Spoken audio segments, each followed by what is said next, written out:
बहुत समय पहले की बात है। एक गांव में श्यामलाल नाम का एक किसान रहता था। वह काफी बूढ़ा हो चुका था, लेकिन उसकी पत्नी राधिका सुंदर और जवान थी। उसे हमेशा लगता था कि उसकी शादी एक बूढ़े आदमी से कर दी गई है, और यह सोच सोचकर वह हमेशा दुखी रहती थी।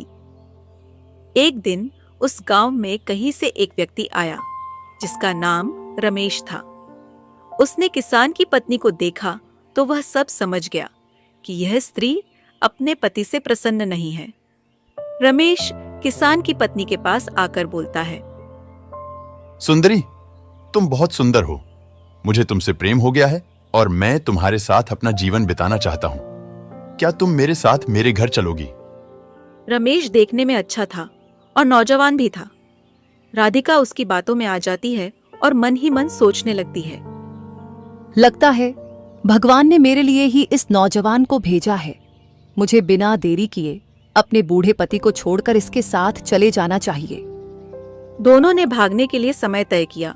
फिर रमेश कोमल से कहता है, तुम्हारा पति तो बूढ़ा हो गया, वह धन का क्या करेगा? तुम एक काम करना, अपने घर में रखा धन और जेवर अपने साथ रख लेना। भविष्य में हमारे बहुत काम आएंगे। ठीक है, जैसा आप कहते हैं मैं वैसा ही करूंगी। रात्रि के समय जब उसका पति और पूरा गांव गहरी नींद में सो रहा था, तब राधिका अपने घर से सारे गहने और जेवर लेकर घर से बाहर आती है, जहां रमेश उसका इंतजार कर रहा था। जैसा आपने कहा, मैंने सारे गहने ले लिए हैं। ठीक है, फिर चलो, जल्दी से यहां से भाग चलते हैं। सुबह होते होते जब वे गांव से बहुत दूर निकल गए, रास्ते में उन्हें एक बड़ी नदी मिली। नदी को देखकर रमेश सोचता है, यही अच्छा मौका है।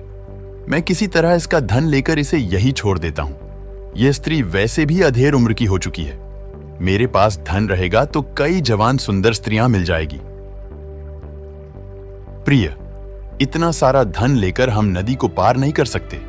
पहले मैं इस धन को नदी के पार ले जाकर किसी सुरक्षित स्थान पर रख देता हूं, फिर तुम्हें भी नदी पार करवा दूंगा। ठीक कहते हैं आप। पहले आप ये गठरी सही सलामत उस पार पहुंचा दीजिए, फिर मुझे भी पहुंचा दीजिएगा।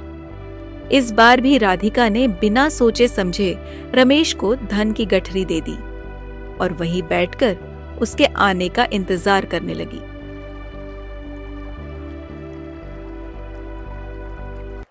काफी समय बीत गया, परंतु रमेश नहीं लौटा।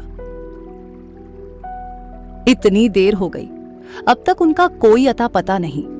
कहीं वो मुझे ठग के तो नहीं चले गए।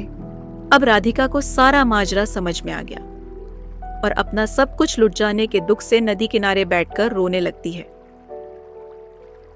उसी समय एक लोमड़ी मुंह में मांस का टुकड़ा लेकर राधिका के सामने से गुजर रही थी। तभी लोमड़ी को नदी में एक बड़ी सी मछली दिखाई दी। उसने जैसे ही उस मछली को पकड़ने के लिए उस पर झपट्टा मारा, मछली उछलकर दूर चली गई और लोमड़ी के मुंह में रखा मांस का टुकड़ा नदी में गिर गया और तेज धार में बह गया। यह देखकर राधिका लोमड़ी से बोली, अरे, तू तो अपनी मूर्खता के कारण मांस के टुकड़े और मछली दोनों से हाथ धो बैठी। राधिका की बात सुनकर लोमड़ी ने जवाब दिया, अरे मूर्ख, तू तो मुझसे भी ज्यादा बेवकूफ है, जो अपने पति को छोड़कर एक ठग के साथ घर छोड़कर भाग आई। वो तेरी सारी धन दौलत लेकर तुझे ही छोड़कर भाग गया। तू तो न घर की रही न घाट की। ऐसे ही और वीडियोस देखने के लिए लाइक, शेयर और सब्सक्राइब करें हमारे चैनल को। Thanks for watching.